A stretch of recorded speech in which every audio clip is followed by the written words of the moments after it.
The Secretary of Defense may select by name or by unit federalization of appropriate National Guard support. He would quite literally be using the National Guard to seize voting machines and buy him more time in office. He would be calling directly upon the nation's troops to seize voting machines and buy him until February to overthrow the election.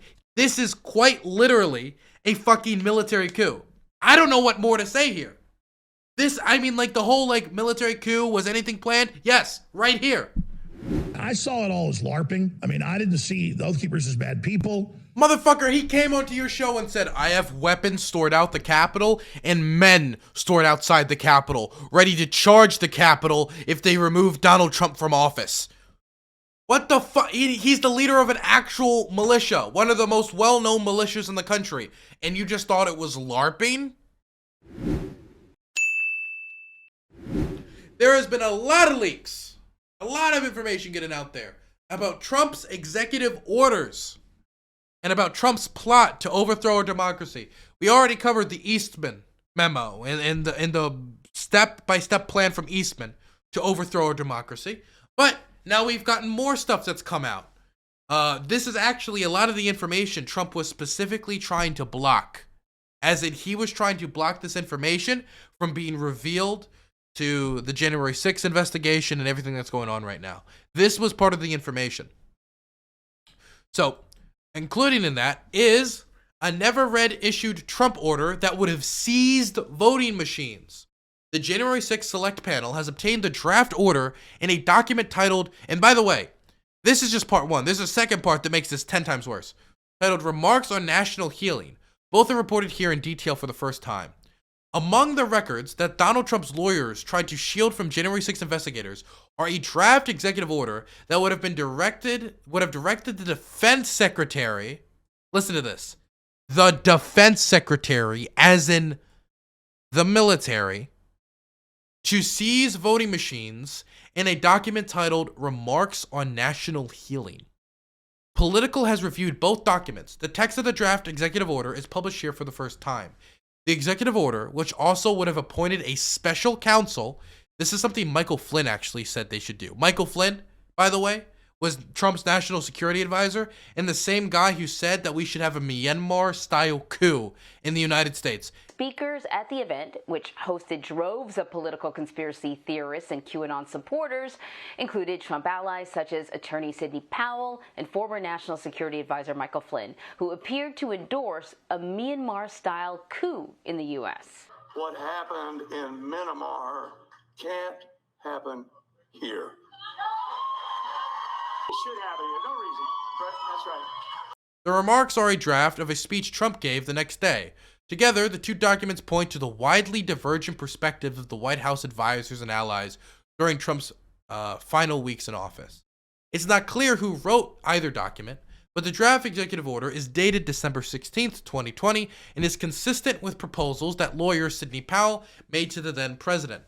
On December 18th, 2020, Powell, former Trump National Security Advisor Michael Flynn, and former Trump by the way, this is the guy who called for a military coup, who directly called for a military coup against the United States government, was the same guy meeting with Trump. That alone is condemnable. That somebody calling for a military coup against the United States to keep Trump in office, one in the style of Myanmar, which caused the deaths of thousands of protesters, was advising the President of the United States.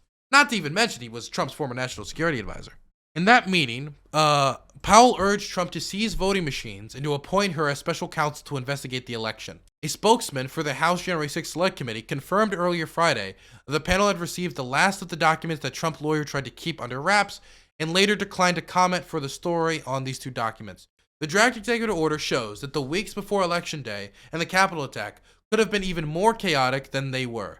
It credulously cites conspiracy theories about election fraud in Georgia. This has been completely disproven and is completely fraudulent and a lie that Trump continues to push to this day, and Michigan, as well as debunked notions about Dominion voting machines. The order empowers the defense secretary to seize, collect, retain, analyze all machines, equipment, electronically stored information, and material records required for the retention under a U.S. law that relates to preservation of election records. It also cites a lawsuit filed in 2017 against Georgia's Secretary of State, Brad Raffensperger. Additionally, the draft order would have given the defense secretary 60 days to write an assessment of the 2020 election. That suggests it could have been a gambit to keep Trump in power until at least mid-February of 2021. And this right here is what plays into the second part of the plan we're going to talk to in a second. Now, right here is the actual executive order. Point by point, paragraph by paragraph. Let's do it, baby. Let's read a man's ramblings when to destroy our democracy. Okay? December 16th, 2020. Presidential findings to preserve, collect, and analyze national security information regarding the 2020 general election. By the authority vested in me as President of the United States pursuant to the Constitution and laws of the United States of America, including Article 2, Section 1 of the U.S. Constitution, Executive Order 12333, 13848, National Security Presidential Memoranda 13 and 21, the International Emergency Economic Powers Act, and all applicable executive orders derived therefrom, the National Emergency Act, and Section 301 of Title III in the United States Code. I, Donald J. Trump, President of the United States, find that the forensic report of the Antrim County, Michigan voting machines released December 13, 2020, and other evidence submitted to me in support of this order provide probable cause sufficient to require action under the authorities cited above. By the way, this is complete bullshit. He had no evidence that would even come close to allowing something like this. Because of the evidence of international and foreign interference in the November 3rd, 2020 election, Dominion voting systems and related companies are owned or heavily controlled and influenced by foreign agents, countries, and interests. This is just a lie. This is just completely debunked bullshit. He's citing conspiracy theories in a fucking executive order. The forensic report, prepared by experts, found that the Dominion voting system is intentionally and purposely designed with inherent errors to create fraud and influence election results. This is all just false. The system intentionally generates an enormously high number of ballot errors. The intentional errors led to a bulk of a junction of ballots with no oversight, no transparency, and no audit trail. That leads to voter or election fraud. This is against what all the experts in the field said, and even much of his own staff. Remember when he fired that guy? Specifically, who said this is one of the most secure elections of our lifetime?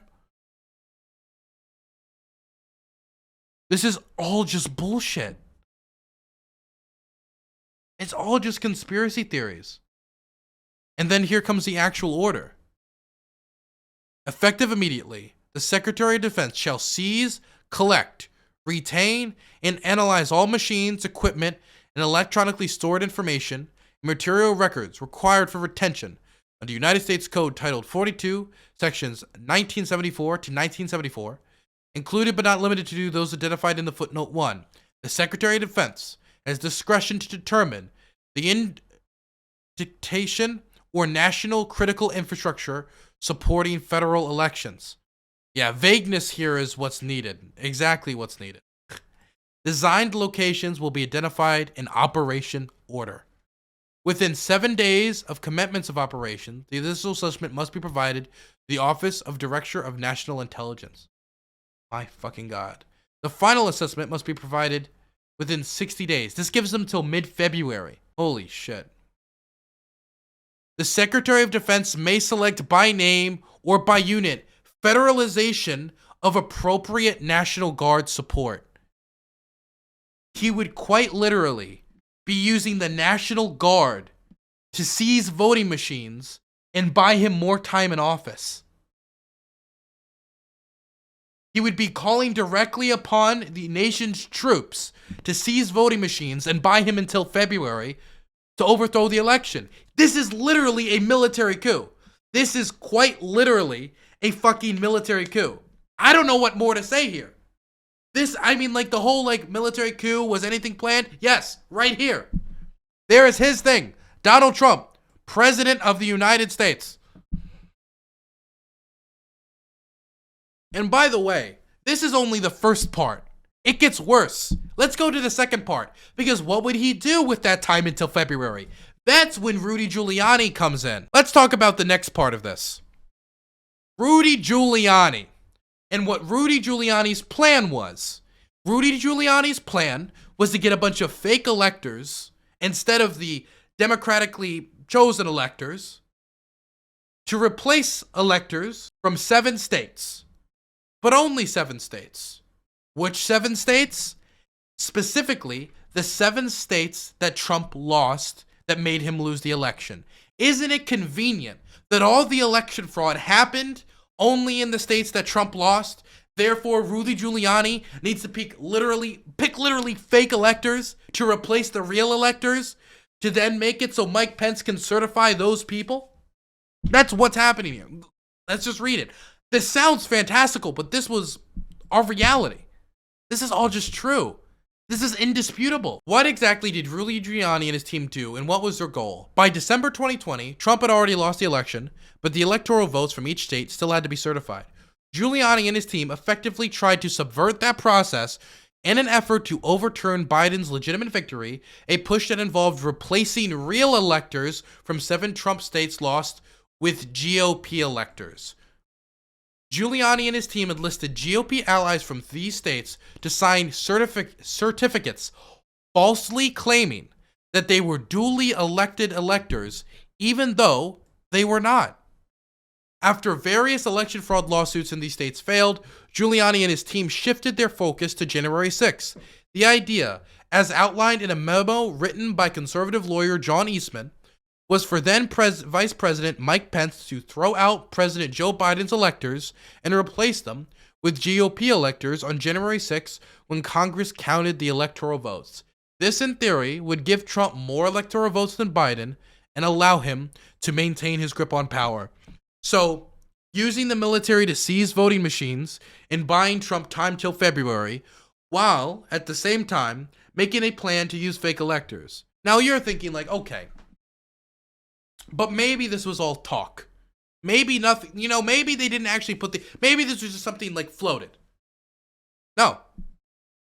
This plan was very detailed, and our sources made clear Giuliani and Trump campaign officials were intimately involved.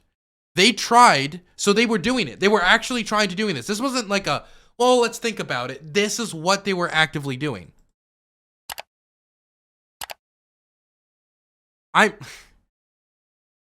This is fucking crazy, man. They tried to recruit GOP electors to fill the slots, needed to put forward an alternative slate. Secured meeting rooms in state houses where GOP electors could meet on December 14th, and circulated drafts of these fake certificates they falsely declared Trump had won. Trump campaign officials and GOP electors from at least one state, Pennsylvania, even haggled over the language of these fake certificates in the immediate lead up to December 14th. So Liza, what do we know about Trump's involvement? Was he aware of what Rudy was doing? Honestly, we don't know if Trump was involved in the behind-the-scenes efforts. It would have been very strange for the President of the United States to be involved with these nuts and bolts details of the operation, but we know that Trump's campaign officials on the national and state level were involved. But at the end of the day, Trump's claimed multiple times that the buck stops with him. But we do know, on a zoomed-out level, Trump publicly supported and encouraged this scheme. There are a few examples of Trump advocating for state legislators in many of these battleground states to overturn their election results by recognizing the legitimacy of the pro-Trump electors. Trump kept pressing the state legislators to spring into action and appoint GOP electors in states where Biden won. He mentioned this at a rally in Georgia for the Senate runoff elections, and he mentioned it again at the infamous speech on Ellipse before his supporters invaded the U.S. Capitol on January 6th. Okay. The fake certificates are important because some legal experts and some state attorneys generals are now saying that it might have been illegal for the GOP, for the GOP electors to send fake documents. Again, fake documents. These are fake. They literally just lied to the National Archives. To be clear, the people who are involved in the plot, who have spoken publicly, deny any wrongdoing. The threat to the 2020 election results from this scheme was blank. The threat to the 2020 election results from this scheme was that it was literally an attempt to nullify the will of the people of millions of voters in 7 states. Pennsylvania. Now tell me what's convenient about these 7 states, by the way. Pennsylvania, Georgia, Michigan, Wisconsin, Arizona, Nevada, and New Mexico. They all just so happen to be states that Trump lost, that if every single one of these were overturned, Trump would win the election. They're not doing it for California. They're not doing it for Maryland. They're not doing it for D.C., Washington State. It's all swing states. It's all states that could go either way. But if the idea is that fraud was so deep, even though there's no evidence for it, and his own officials say this is complete bullshit, but that the fraud was so deep that he lost all 7 of these states, then wouldn't the fraud also be in states that Trump won, like Florida? Why not Florida? Certainly, if you believe that the fraud was so bad in all of these states that Trump lost them, then certainly it could have also been as bad in a state like Florida. He's choosing states that specifically he needs to win. Because the concern isn't election fraud. The concern is Trump staying president. The concern is Trump, either through using the military, fake electors, or any number of schemes, overthrowing the democratic will of the people and staying in office. And why am I still talking about this? And a lot of people will keep being like, Dylan, why are you talking about this? Number one, I think it is of historical significance that 1 year ago, the democratically elected president of the United States tried to overthrow the next democratically elected president of the United States through the use of the military possibly and fake electors. And his staff was actively working to do that, to do a coup d'etat against the government. I think I mispronounced it still. That is of historical significance. And number two, Trump is most likely going to run again. And if Trump runs again, and we know he's willing to do stuff like this, or at least consider doing stuff like this, I am fearful of what having people who encouraged him to do this back in positions of power, what they'll do if they lose another election. Well, let's say they lose in 2024. What do they do then? Or if they win, what do they do if they put these people in positions of power? What are they willing to do? If they were considering stuff like this, and they were actively getting that plan ready, but it fell apart because Pence wasn't playing ball. Rhodes did do a fair amount of this plotting in public.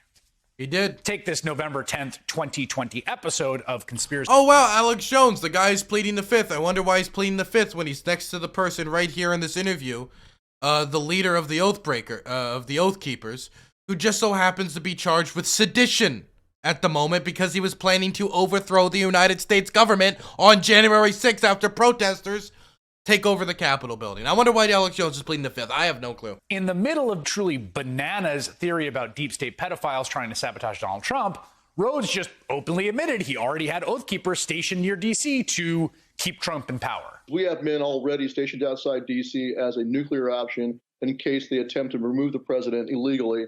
We will step in and stop it. So I've got good men on the ground already. This is literally like, we are ready to overthrow the United States government. We have it there right now. He's admitting it live. He just straight up is like, I have terrorists ready to charge. Like, fucking hell. Did a leaders recon there last week, and we're sorting out what we're going to be staging, and we'll be there. We'll be inside D.C. We'll also be on the outside of D.C. armed, prepared to go in if the president calls us out. Oh my God, he'd admit it. I mean, this was not some high-tech surveillance by the FBI. This wasn't some wiretap. Stuart Rhodes just went on Alex Jones's show and said, this is what we're going to do. And it sure sounds like, just in his own words, what he was going to do is seditious conspiracy right there.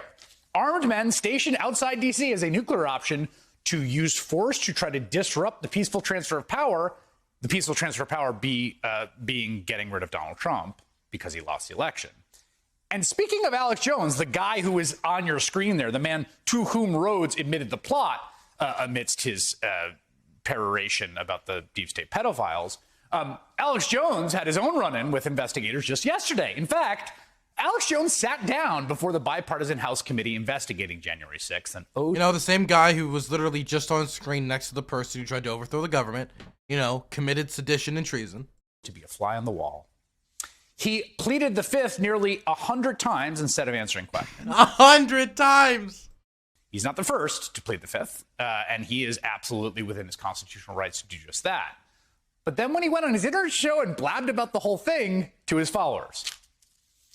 You can't walk in to something like that with people like that. I don't know who these lawyers are running it. I don't know if they're good people or bad people. They came always polite and nice. But when you've got predators like Schiff back in the background, like a moray eel in the rocks ready to come out and eat you, then there's no reason to even dignify it, because maybe you shouldn't have entered the coral reefs of treason, Alex Jones, if you didn't want to be tore up by the eel, the moray eel, the monster. Alex Schiff? Okay, got it. Schiff. Schiff is the monster. The most mild-tempered guy ever. Just like Kevin McCarthy, who in the moments after the insurrection blamed the former president. So many of them put their finger to the wind and found that they were more likely to be punished for saying so. What a terrifying monster. it's not legitimate. That said, the questions were... That's always what's funny about Schiff, is people paint Schiff like he's like he's like the most aggressive, like, out of all the Democrats. I hate all of them, but that Adam Schiff guy, he's dangerous. And then, like, every time he talks, he's like in the most monotone, polite possible manner you could possibly expect. He's just super milquetoast. Overall, pretty reasonable. And I wanted to answer the questions. But at the same time, it's a good thing I didn't, because I'm the type that tries to answer things correctly, even if I don't know all the answers. And they can then try to claim that that's perjury. I mean, put that on the January 6th committee movie poster. Pretty reasonable, Alex Jones. So Jones admits the investigators were polite and that their questions were reasonable, but that he nonetheless refused to answer because he did not want to get charged with perjury. Now, Jones also shared much of what the committee asked. I find that funny, by the way. You know, if I answered these questions, I might be arrested. Okay, great. Yeah, that's the problem, Alex. Him, we'll get to that shortly, and it's interesting. But he also went out of his way to add this little tidbit about his friend Stuart Rhodes. I saw it all as LARPing. I mean, I didn't see the Oath Keepers as bad people. Motherfucker, he came onto your show and said, I have weapons stored out the Capitol and men stored outside the Capitol, ready to charge the Capitol if they remove Donald Trump from office. What the fuck? He's the leader of an actual militia, one of the most well-known militias in the country, and you just thought it was LARPing? But I saw a lot of it as playing soldier in the backyard. Their mission was... He told you they had weapons stored out to the Capitol. He said it on your show.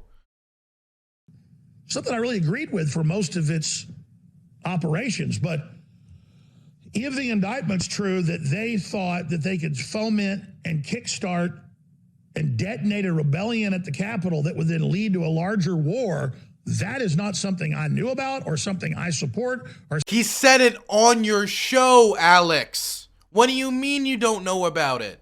He admitted to it on your show. something. Also, isn't it... It's a little crazy that he admitted that on the show, and that didn't in itself like cause a whole FBI investigation. Oh, my goodness. Mwah. Your Honor, I don't know. They were dressing up. We were palling around. I got an internet show. I got nootropics to sell. I don't know what's going on. Now, a certain amount of this is likely just Jones covering his own legal exposure, but I think it's worth asking why Jones platformed the head of Oath Keepers, Stuart Rhodes, and allowed him to articulate his plan to use armed members to potentially disrupt the peaceful transfer of power if he didn't think they were actually serious about doing just that.